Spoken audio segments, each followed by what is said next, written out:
តើស្វាគមន៍បងប្អូនទាំងអស់គ្នាមកកាន់វីដេអូនេះអញ្ចឹងគឺវីដេអូនេះគឺជាវីដេអូមេរៀនទី5ហើយដែលខ្ញុំបង្រៀនអ្នកទាំងអស់គ្នានៅក្នុងការបង្កើត Channel YouTube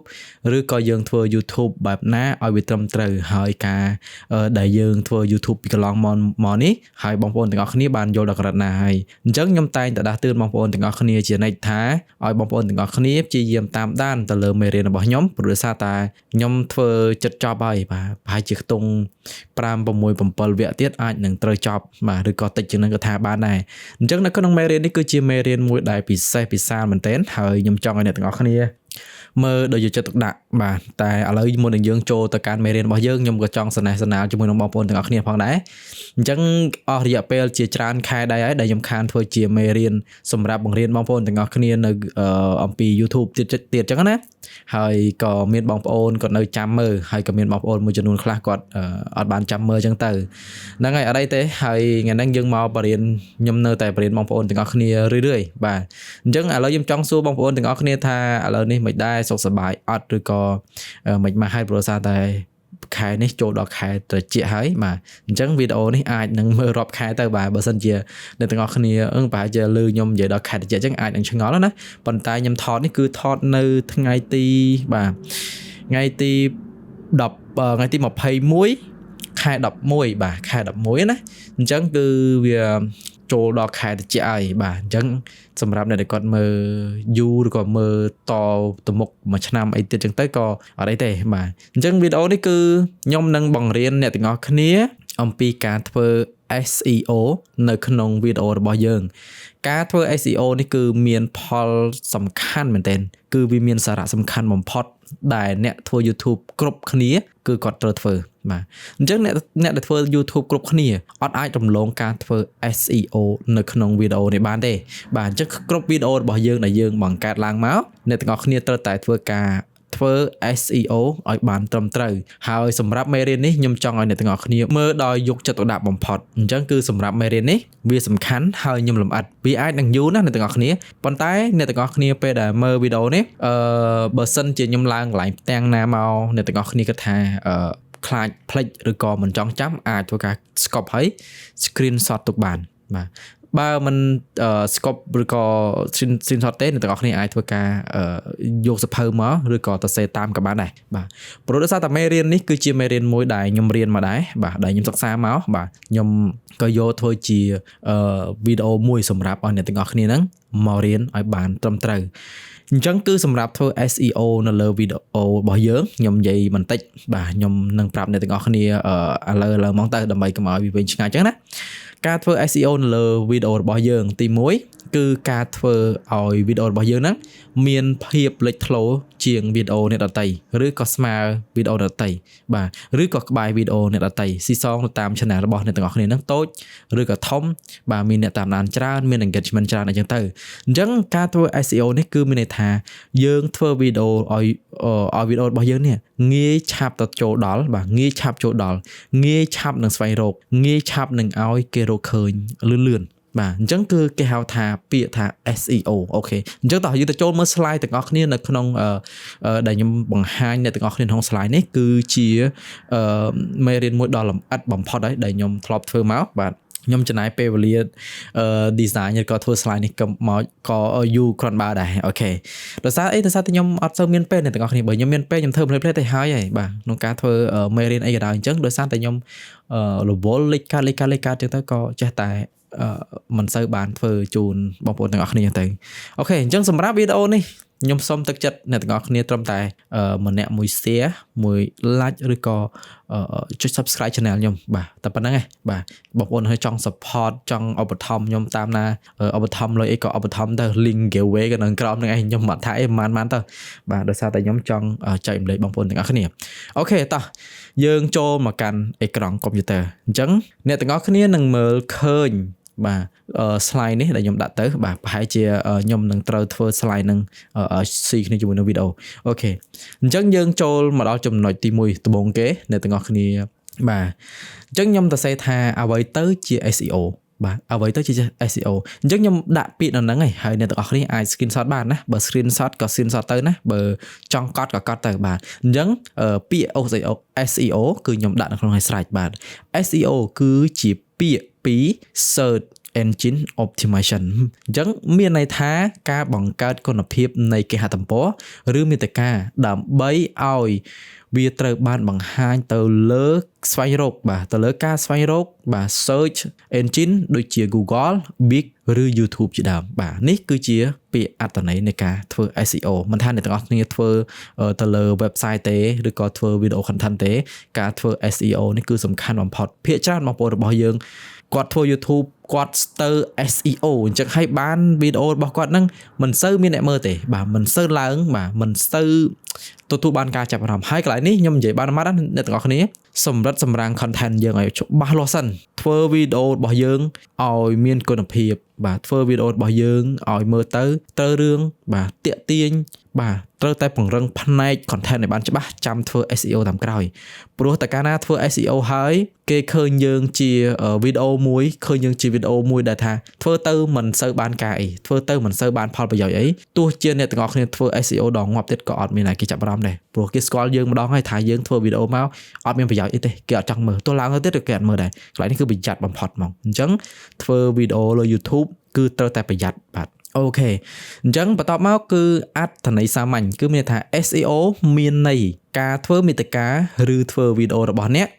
ឲ្យមានប្រសិទ្ធភាពខ្ពស់លើផលិតផលស្វែងរកបាទនៅពេលដែលមនុស្សស្វែងរកពាក្យបាទដែលតាក់ទងទៅនឹងមាតិកានោះអញ្ចឹងអ្វីដែលយើងធ្វើបាទគឺត្រូវតែច្បាច់ចូលគ្នាអញ្ចឹងចាំខ្ញុំមកមួយទៀតអូខេអញ្ចឹងខ្ញុំឧទាហរណ៍បាទនេះគឺការឧទាហរណ៍អ្នកទាំងអស់គ្នាអាច screenshot ទុកក៏បានណា screenshot មើលបណ្ដា screenshot បណ្ដាទៅកន្លែងណាដែលអ្នកទាំងអស់គ្នាគិតថាល្អដែលអ្នកទាំងអស់គ្នាគិតថាអូតនេះគឺអត់ដែរដឹងហ្មងអញ្ចឹងគឺកុំឲ្យពេលវេលាឬក៏ឱកាសនេះបាត់ទៅ screenshot ទុកបាទអញ្ចឹងខ្ញុំឧទាហរណ៍វីដេអូរបៀបរកលុយតាម YouTubeបាទខ្ញុំចង់ឲ្យវាបង្ហាញនៅលើគេហទំព័រដំបូងដែលមានអ្នកស្វែងរកពាក្យថារបៀបធ្វើ YouTube អញ្ចឹងគឺការធ្វើ SEO នេះគឺមានន័យថានៅពេលដែលអ្នកណាក៏ដោយគាត់ស្វែងរកពាក្យហ្នឹងឧទាហរណ៍ខ្ញុំធ្វើវីដេអូនិយាយអំពីការរកចំណូលចេញពី YouTube អញ្ចឹងខ្ញុំត្រូវតែធ្វើការបំពេញធ្វើមិនក៏ដោយឲ្យវីដេអូរបស់ខ្ញុំហ្នឹងឆាប់ឲ្យគេ search ទៅរកឃើញរបៀ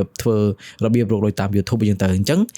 អញ្ចឹងខ្ញុំត្រូវធ្វើ SEO ឲ្យល្អបំផុតបាទអញ្ចឹងនៅក្នុងនេះគឺជាពាក្យឧទាហរណ៍របស់ខ្ញុំអ្នកទាំងអស់គ្នាអាច screenshot ទុកបានបាទអញ្ចឹងបន្ទាប់ពីយើងឧទាហរណ៍ហើយបាទយើងមកមើលកន្លែងនេះបាទមកមើលកន្លែងលម្អិតដែលខ្ញុំនឹងប្រាប់អ្នកទាំងអស់គ្នាពីមួយចំណុចរហូតទៅដល់ចំណុចទី4បាទចំណុចទី1ដល់ចំណុចទី4អញ្ចឹងបាទអញ្ចឹងអ្នកទាំងអស់គ្នាមើលឃើញនៅក្នុងវីដេអូនេះគឺខ្ញុំបានធ្វើចំនួន4ចំណុចនេះនៅក្នុងវីដេអូរបស់ខ្ញុំដើម្បីឲ្យវីដេអូរបស់ខ្ញុំហ្នឹងទទួលបានការចំណាប់អារម្មណ៍បាទអញ្ចឹងវានៅស្ថិតនៅកន្លែង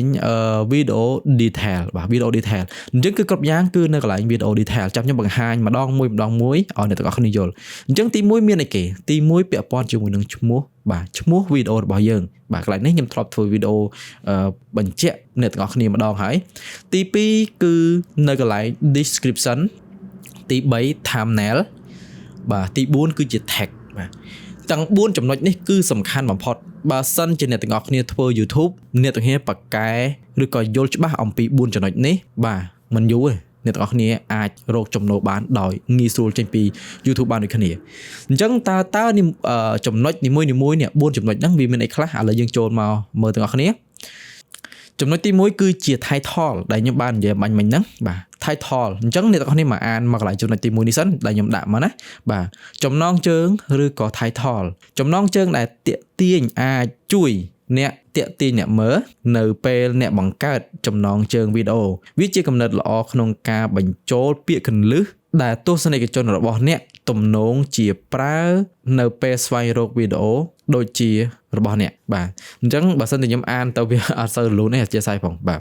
អញ្ចឹងនៅពេលដែលយើងធ្វើវីដេអូទៅប្រើភ្លើងបាញ់ចាំងនៅពេលដែលយើងស្រឡឹងមើលទៅលើអេក្រង់ទៀតវារត់តែចាំងថែមទៀតអូខេអត់អីទេអញ្ចឹងអ្នកទាំងអស់គ្នាអាច screenshot កន្លែងនេះទុកបានបាទវាជាកន្លែងមួយដែលជា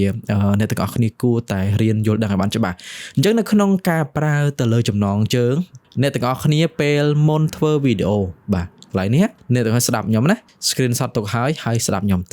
មុនអ្នកទាំងអស់គ្នាធ្វើវីដេអូអ្នកទាំងអស់ត្រូវតែស្វែងរកចំណងជើងឲ្យបានល្អឲ្យបានខ្លីរឹតតែល្អដោយសារតែវីដេអូនេះខ្ញុំធ្វើចំណងជើងហ្នឹងដោយសារតែវាវែងដោយសារទីមួយខ្ញុំមានពាក្យថា 4000 ម៉ោងនិងពាក្យ 1000 subscriber អញ្ចឹងវាធ្វើឲ្យពាក្យនៃការសរសេររបស់យើងវាវែងក៏ប៉ុន្តែអត់អីទេវាក៏ជាចំណងជើងមួយដែលវាស្ថិតនៅក្នុង keyword បាទ keyword គឺពាក្យមួយដែលយើងត្រូវប្រើជាមួយនឹង tag ហ្នឹងឯងរួមគ្នាអញ្ចឹងអ្នកទាំងអស់គ្នាត្រូវតែធ្វើការប្រើទៅលើឈ្មោះវីដេអូរបស់អ្នកទាំងអស់គ្នាឲ្យខ្លីហើយខ្លឹមបំផុតងាយស្រួលរកបាទងាយស្រួលស្វែងរកបើសិនជាអ្នកទាំងអស់គ្នាធ្វើវីដេអូប្រភេទណាក៏ដោយខ្ញុំណែនាំឲ្យអ្នកទាំងអស់គ្នាកុំតើដាក់ចំណងជើងបាទយើងទៅស្វែងរកចំណងជើងនឹងចេញពី Google ក៏បានចេញពី YouTube ថាតើភាគច្រើននៅពេលដែលអ្នកទាំងអស់គ្នា search មកហ្នឹងវាចេញចំណងជើងទម្រង់បែបណាយើងយកពីគ្រប់ channel របស់ដែលគេធ្វើមកមាន view ច្រើនប៉ុន្តែយើងមកកែបន្ថែមមានន័យថាយើងមិនប្រើចំណងជើងដូចគេទេប៉ុន្តែយើងប្រើពាក្យកន្លឹះបន្ថែមដូចជាខ្ញុំដាក់វិធីរក 4000 ម៉ោងនិង 1000 subscriber ងាយឆាប់បានលុយពី YouTube អញ្ចឹងអ្នកទាំងអស់គ្នាអាចនឹងធ្វើជាចំណងជើងថ្មីមួយរបស់អ្នកទាំងអស់គ្នាកន្លឹះរក 4000 ម៉ោងនិង 1000 subscriber ងាយអីចឹងទៅឬក៏ចង់បាន 4000 ម៉ោងឬក៏ចង់បាន 4000 ម៉ោងនិង 1000 subscriber ធ្វើតាមវិធីនេះអញ្ចឹងគឺអ្នកទាំងអស់គ្នាអាចត្រឡប់បានអាចធ្វើបានវានៅក្នុងស្ថិតនៅក្នុង keyword តែមួយទេបាទអញ្ចឹងនៅពេលដែលខ្ញុំប្រើ keyword ទម្រង់បែបនេះបាទនេះគឺជា step ទី1ដែលខ្ញុំត្រូវធ្វើខ្ញុំត្រូវតែធ្វើការស្វែងរកទាំងអស់មិនថាស្វែងរកនៅក្នុងYouTube ទេខ្ញុំក៏ស្វែងរកទៅក្នុង Google ហើយខ្ញុំក៏ស្វែងរកទៅកាន់កម្មវិធី Chat GPT អីបន្ថែមទៀតទៅបាទអូខេអញ្ចឹងអានេះគឺជាចំណុចទី1សង្ឃឹមថាអ្នកទាំងអស់គ្នាយល់ណាបើសិនជាអត់យល់ទេអ្នកទាំងអស់គ្នា screenshot បាទ screen នេះក្រង់មើលកន្លែងហ្នឹងទៅបាទយើងចូលមកដល់ចំណុចទី2ចំណុចទី2គឺជា description បាទ description គឺជប់ខ្ញុំមើលសិនតើខ្ញុំមានអត់បាទសម្រាប់ description នេះមួយគឺជាកន្លែងការពណ៌នាបាទនេះគឺ description ការពណ៌នាការសរសេរពីពណ៌នាជាមួយពាក្យកន្លឹះបាទមានន័យថាយើងប្រើកន្លែង description ហ្នឹងនៅកន្លែង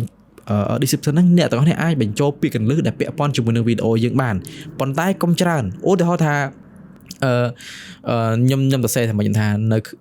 នៅក្នុងវីដេអូនេះខ្ញុំនឹងជួយបងប្អូនទាំងអស់គ្នាស្វែងរក 4000 ម៉ោងឬក៏ 1000 subscriber ដើម្បីងាយឆាប់បានលុយពី YouTube អញ្ចឹងទៅខ្ញុំសរសេរនៅហើយអាចទៅមើលវីដេអូនេះមកឃើញ description ខ្ញុំសរសេរមកគឺយើងបង្កប់អត្ថន័យស្តៀងទៅនឹងចំណងជើងយើងចូលទៅក្នុងដែរក៏ប៉ុន្តែកុំដាក់ច្រើនពេក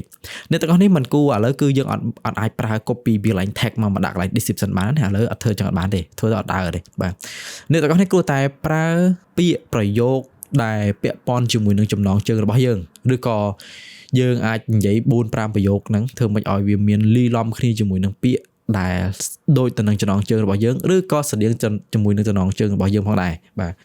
កន្លែងនេះគឺជាអ្វីដែលសំខាន់មែនទែនយើងអាចនិយាយបានថាគឺការនិយាយអំពី detail នៃវីដេអូរបស់យើងបាទអញ្ចឹងការនិយាយអំពី detail នៃវីដេអូរបស់យើងកន្លែង description នេះគឺយើងដាក់បានវែងណាអ្នកទាំងឲ្យនិយាយមកគឺនិយាយមកពាក់ព័ន្ធជាមួយនឹងការដែលយើងរកជាមួយនឹង 4000 ម៉ោងអញ្ចឹងបើសិនជាខ្ញុំមិនចង់ដាក់ដូចខ្ញុំកំពុងតែធ្វើនេះក៏បានខ្ញុំថាខ្ញុំអាចនឹងទៅសេថាកន្លឹះដែលអាចឲ្យយើងរក 4000 ម៉ោងឬក៏ 1000 subscriber នៅក្នុង channel YouTube របស់យើងងាយនឹងទទួលបានការរលុយបានលឿនជាងមុនអញ្ចឹងទៅខ្ញុំអាចទៅសេមកប្រៅអញ្ចឹងទៅតាមអ្វីដែលយើងចង់និយាយអំពីវីដេអូហ្នឹងអូខេនេះគឺជាកន្លែង description អញ្ចឹងអ្នកទាំងអស់គ្នាបើសិនជាអ្នកទាំងអស់គ្នាឆ្ងល់ណាបាទបើអ្នកទាំងអស់គ្នាឆ្ងល់យើងឲ្យ download កម្មវិធី YT Studio មកបាទកម្មវិធីហ្នឹងខ្ញុំធ្លាប់បរៀនម្ដងហើយអាចទៅមើលនៅក្នុងដូចជាមេរៀនទី2បាទទី1ឬទី2ដែលខ្ញុំបរៀនបង្កើត channel ហ្នឹងចូលទៅមើលតាំងពីដើមមកវិញបាទបើសិនជាអ្នកមកដល់ព្រាមប៉ះមេរៀនទី5នេះបកទៅមើលមេរៀនទី1មកឡើងវិញមកអ្វីដែលអ្នកទាំងអស់គ្នាគួរធ្វើគួរយល់គឺវានៅនឹងទាំងអស់បាទអញ្ចឹងហើយបាទខ្ញុំដាក់ជាមេរៀនតាមកម្រិតបាទតាមលំដាប់មកដើម្បីឲ្យងាយស្រួលមើលអូខេនេះគឺជាកន្លែង description មួយដែលយើងត្រូវតែបំពេញពាក្យកន្លឹះនៅក្នុងហ្នឹងបាទអ្នកទាំងអស់គ្នាអាច screenshot ទុកបានអូខេឥឡូវយើងចូលមកកាន់ចំណុចទី3ចំណុចទី3នេះគឺជាអ្វីដែលសំខាន់មែនទែនបាទគឺសំខាន់មែនទែនបាទអ្នកទាំងអស់គ្នាទោះបីជាយើងធ្វើ ដាក់ឈ្មោះហើយបាទដាក់កន្លែង description ហើយប៉ុន្តែបើសិនជា thumbnail របស់យើងនេះបាទ thumbnail របស់យើង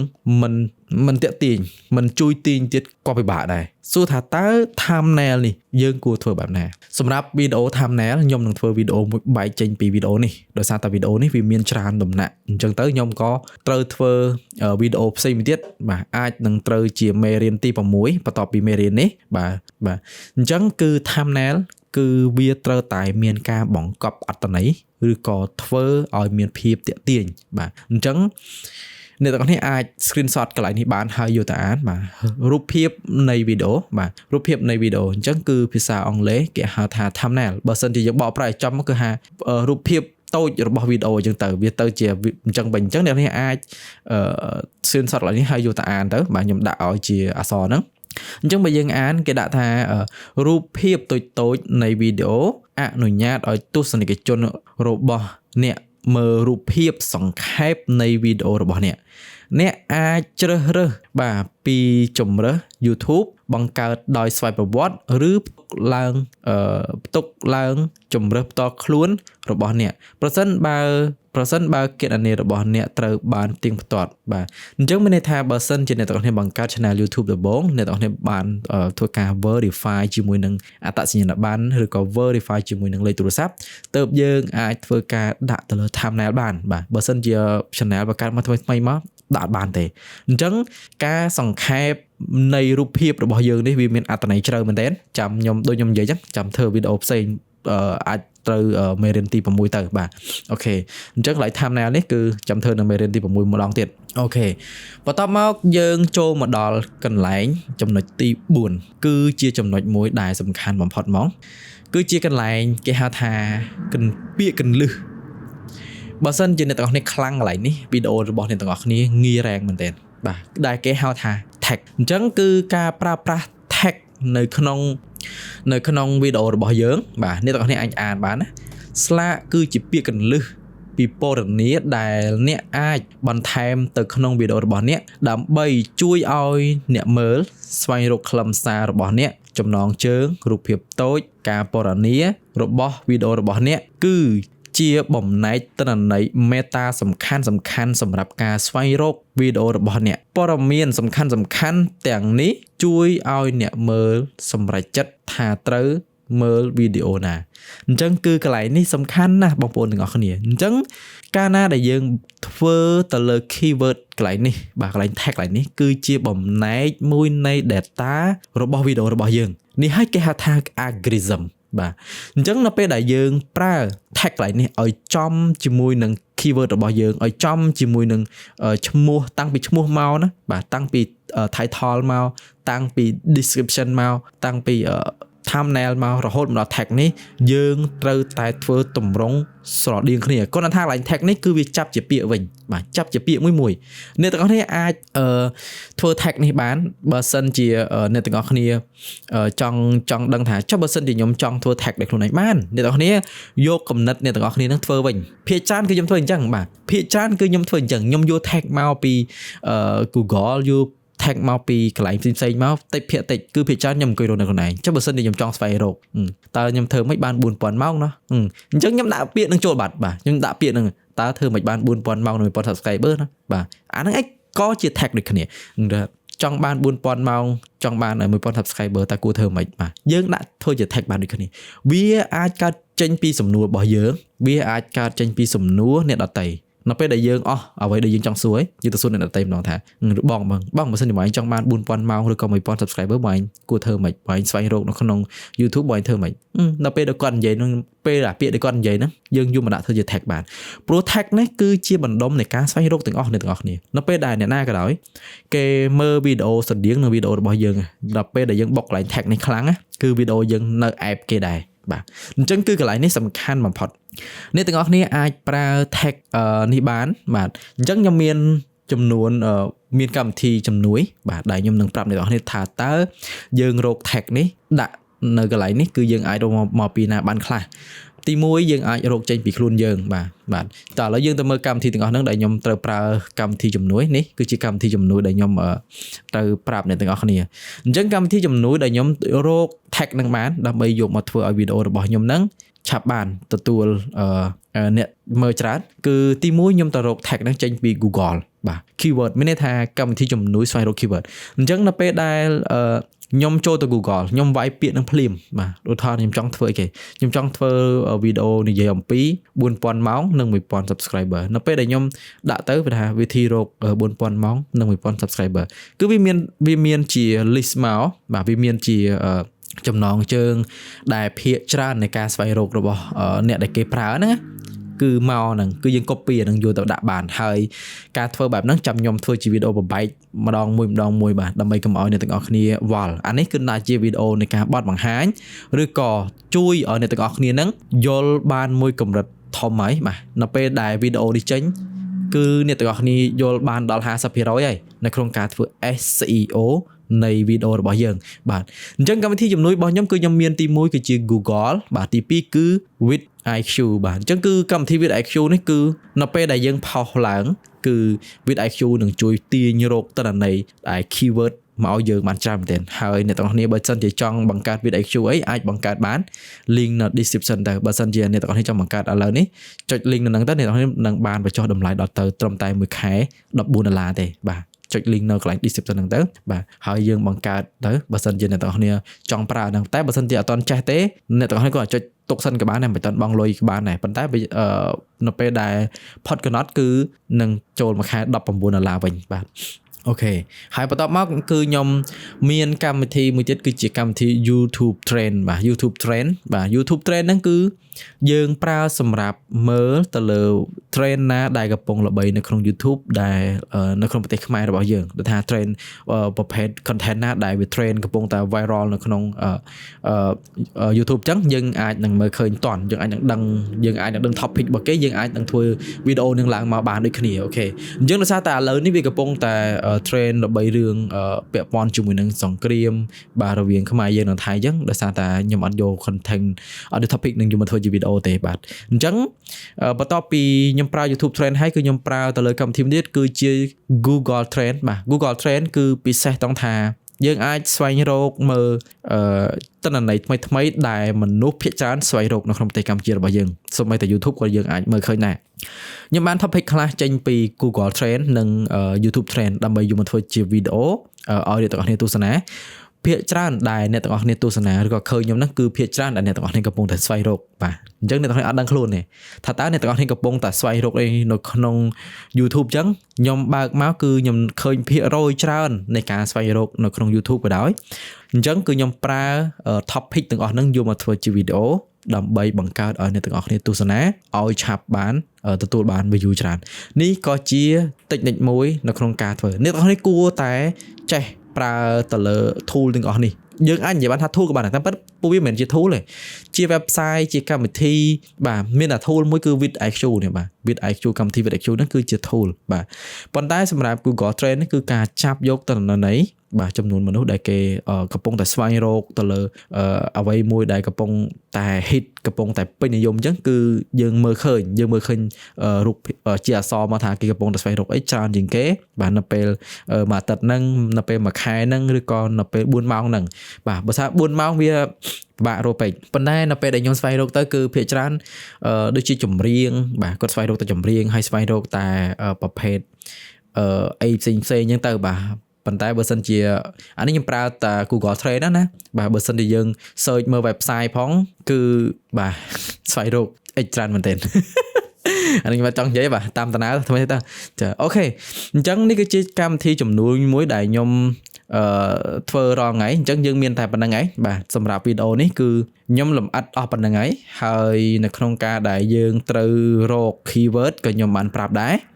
អញ្ចឹងខ្ញុំសង្ឃឹមថាអ្នកទាំងអស់គ្នាយល់ខ្ញុំជឿជាក់ហ្មងថាខ្ញុំបរៀនប៉ុណ្្នឹងឯងនៅមានអ្នកដែលគាត់អត់យល់ទៀតបាទអញ្ចឹងបើសិនជាអត់យល់តើខ្ញុំគួរតែធ្វើវីដេអូបែបណាម្ដងទៀតដើម្បីឲ្យអ្នកទាំងអស់គ្នាយល់អាច comment នៅខាងក្រោមបានថាតើខ្ញុំគួរធ្វើវីដេអូផ្សេងពីនឹងអត់ឬក៏មួយវីដេអូនេះអ្នកទាំងអស់គ្នាយល់ខ្ញុំគិតថាមេរៀននេះបើសម្រាប់ខ្ញុំ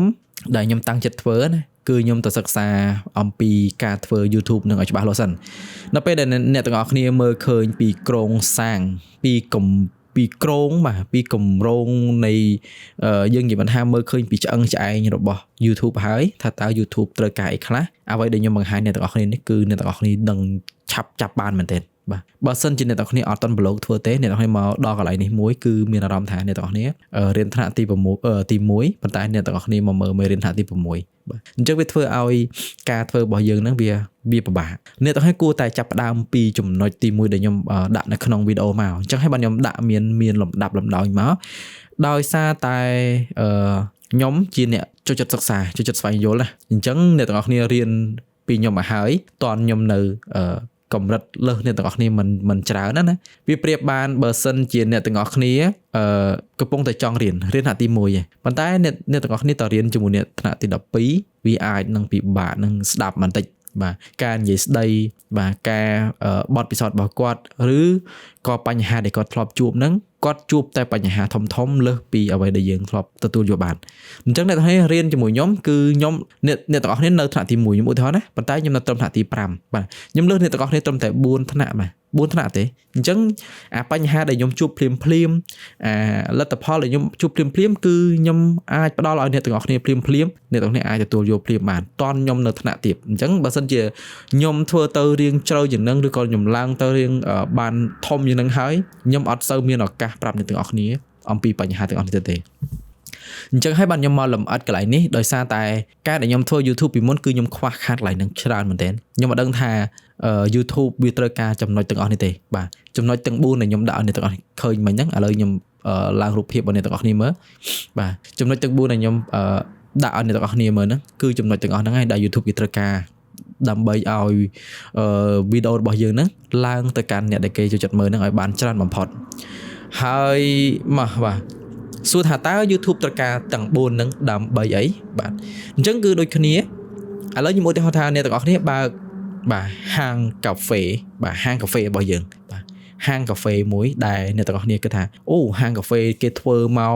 រាប់រយណាប៉ុន្តែយើងគួរធ្វើយ៉ាងណាឲ្យហាងកាហ្វេរបស់យើងនឹងវាលេចធ្លោបើភាសាយើងក្រៅធម្មតាគេហៅថាការ decor មែនណាការ decor ហាងឬក៏ design ហាងយ៉ាងណាឲ្យវាស្អាតអញ្ចឹងគឺ YouTube ដូចគ្នាគឺវាប្រើជាការធ្វើ SEO ពាក្យ decor នៅក្នុង YouTube គឺគេហៅថា SEO មានន័យថាគឺយើង decor តាំងពីក្នុងរហូតដល់ក្រៅណាតាំងពីក្នុងវីដេអូរបស់យើងរហូតដល់មើលឃើញ thumbnail រហូតដល់មើលឃើញចំណងជើងរហូតដល់ដែលដាក់ពាក្យកន្លឹះដែលឆាប់ឲ្យអ្នកស្វែងរកហ្នឹងមើលឃើញវីដេអូរបស់យើងអញ្ចឹងអានេះឯងគឺជាអ្វីដែលអ្នកទាំងអស់គ្នាគួរតែរៀន decor វីដេអូ detail អ្នកទាំងអស់គ្នានៅក្នុង YouTube ឲ្យបានច្បាស់មែនទេបាទសម្រាប់វីដេអូនេះខ្ញុំនិយាយត្រង់បើរៀនក៏រៀនថ្លៃដែរអញ្ចឹងខ្ញុំរៀន free ដោយសារតែខ្ញុំចង់ឲ្យអ្នកទាំងអស់គ្នាធ្វើ YouTube នៅស្រុកខ្មែរឲ្យច្រើននាំគ្នាធ្វើវីដេអូឲ្យច្រើននាំគ្នាធ្វើ YouTube ឲ្យច្រើនទៅដោយសារតែខ្ញុំចង់ឃើញប្រទេសយើងបាទមានឈ្មោះមួយជាប្រទេសដែលសម្បូរដោយអ្នកធ្វើ content creator ច្រើនអញ្ចឹងហើយបាទខ្ញុំតែងតែចង់បរៀននៅការផលិត content មួយទៀតខ្ញុំអត់ដាច់ចិត្តបរៀនទេអ្នកទាំងអស់គ្នាដោយសារតែខ្ញុំរៀនថ្លៃពេកបាទខ្ញុំធ្លាប់រៀនអស់ថ្លៃដែរអញ្ចឹងខ្ញុំអត់ដាច់ចិត្តបរៀនអ្នកទាំងអស់គ្នា free ទេសម្រាប់ការបរៀនធ្វើ content មិនដឹងថាខ្ញុំបរៀនអ្នកទាំងអស់គ្នាតម្លៃ$200ហ្នឹងវាថ្លៃឬក៏យ៉ាងណាខ្ញុំនិយាយក្នុងវីដេអូហ្នឹងហ្មងទៅបាទវាអត់មានអីការលាក់បាំងទេបាទខ្ញុំចង់ឲ្យអ្នកជ្រើសរើសយកការដែលរៀនឬក៏ជ្រើសរើសការស្វែងយល់ឲ្យខ្លួនឯងអូខេអញ្ចឹងសម្រាប់ការដែលខ្ញុំរៀនធ្វើ content ដែលខ្ញុំរៀនយល់ដឹងអំពីការធ្វើ content នេះវាមិនមែនជារឿងមួយដែលងាយស្រួលទេឥឡូវខ្ញុំនិយាយចាប់ផ្ដើមពីខ្ញុំស្វែងរកការដែលខ្ញុំស្វែងរកក្នុងការធ្វើ content គឺកាលចន្លោះឆ្នាំ2019 ដូចជាពាក្យកណ្ដាល18.19កាលហ្នឹងខ្ញុំធ្វើវីដេអូដែរប៉ុន្តែវាអត់សូវដូចឥឡូវអ្នកទាំងនេះអាចបកទៅមើលវីដេអូខ្ញុំកាលហ្នឹងបានណាប្រហែលជាឆ្នាំ2018 19ហ្នឹងដែលខ្ញុំបរៀន mining ហ្នឹងការនិយាយរបស់ខ្ញុំបែបណាដូចឥឡូវអត់អូខេអញ្ចឹងគឺការហ្នឹងដែលខ្ញុំស្វែងរកខ្លួនឯងក្នុងការរៀនធ្វើ content គឺទី1ខ្ញុំរៀនអត់ត្រូវលំដាប់មានន័យថាពេលដែលខ្ញុំស្វែងរកម្ដងខ្ញុំប៉ះមេរៀនទី1ដល់ពេលដែលខ្ញុំចង់ឲ្យល្អជាងហ្នឹងខ្ញុំស្វែងរកម្ដងទៀតវាប៉ះមេរៀនទី5បាត់អញ្ចឹងវាអត់ទៅតាមលំដាប់ទេហើយបន្ទាប់ពីខ្ញុំ ទៅមេរៀនទី5ខ្ញុំគិតថាអូខ្ញុំធ្វើអត់តល្អទេខ្ញុំស្វែងរកម្ដងទៀតវាទៅជាប៉ះមេរៀនទី3វិញបាទស្វែងរកទៀតប៉ះមេរៀនទី7ទី8ជឿថាវាចម្រោះវាអត់ទៅតាមលំដាប់អញ្ចឹងនៅពេលដែលខ្ញុំដាច់ចិត្តរៀនដាច់ចិត្តចោះឈ្មោះរៀនមែនតើហ្មងនៅពេលដែលខ្ញុំដឹងថាអូអញ្ចឹងសោះបាទអញ្ចឹងសោះថតវីដេអូឲ្យកាត់តបកើតជា content ហ្នឹងគឺអញ្ចឹងសោះបាទស្ដាប់ដូចងាយតែប៉ិតងាយទេបាទអញ្ចឹងហើយបាទខ្ញុំគិតថាមិនក៏កាលនឹងខ្ញុំឌឺម៉េះខ្ញុំមានអារម្មណ៍ថាអូខ្ញុំអស់ចាណាខ្ញុំគិតថាការគិតរបស់ខ្ញុំការស្វែងរករបស់ខ្ញុំមិនបាច់ខ្ញុំរៀនក៏បានដែរខ្ញុំប្រើតែការគិតរបស់ខ្ញុំប្រើតែការស្វែងរករបស់ខ្ញុំនៅក្នុង YouTube មិនខ្វះតែគេបរៀនមែនអត់ខ្វះមែនប៉ុន្តែសូមថាវាត្រូវលំដាប់អត់ត្រូវទេអត់ត្រូវក្បួនដំណើរនៃការធ្វើ content ទៀតយើងមើលបានត្រឹមតែគេបញ្យលយើងគេប្រាប់យើងគេផ្ដល់តិចនិចឲ្យយើងទេប៉ុន្តែអាការរៀនធ្វើផ្ទាល់នេះ2.1 2 3 4 5 6 7 8 9 10នេះវាមិនមានខ្ញុំនិយាយចឹងហ្មងវាមិនមានណាគេបរៀននេះអត់មានទេអញ្ចឹងបានខ្ញុំដាច់ចិត្តចោះឈ្មោះរៀនបាច់ដឹងអូខេយល់សម្បីតែការនិយាយក៏ខុសពីមុនដែរអូខេអញ្ចឹងសម្រាប់វីដេអូនេះខ្ញុំគិតថាខ្ញុំបរៀនអស់ប៉ុណ្្នឹងឯងបើសិនជាអត់យល់ទៀត comment ប្រាប់មកខ្ញុំធ្វើមកវីដេអូទៀតមកអ្នកទាំងគ្នាយល់អត់អូខេឥឡូវយើងអស់ប៉ុណ្្នឹងហើយអញ្ចឹងវីដេអូនេះប្រៀបបានដូចខ្ញុំនិយាយលេងជាមួយអ្នកទាំងគ្នាផងបាទខ្ញុំចង់សំណេះសំណាលផងដោយសារតែខ្ញុំបាត់មុខយូរអញ្ចឹងកាលខ្ញុំធ្វើវីដេអូយូរទៅកុំឲ្យអ្នកទាំងគ្នាមានអារម្មណ៍ថានឹកខ្ញុំអីចឹងណាបាទអូខេអញ្ចឹងវីដេអូនេះខ្ញុំសូមលាតែប៉ុណ្្នឹងហើយយើងចាំជួបគ្នានៅមេរៀនទី6បន្តទៀតដែលខ្ញុំនឹងបង្រៀនអ្នកទាំងគ្នាអំពីការធ្វើ thumbnail បែបណាដើម្បីឆាប់ទាក់ទាញអ្នកទស្សនាអូខេពីខ្ញុំបាទច្រឡំអរគុណច្រើន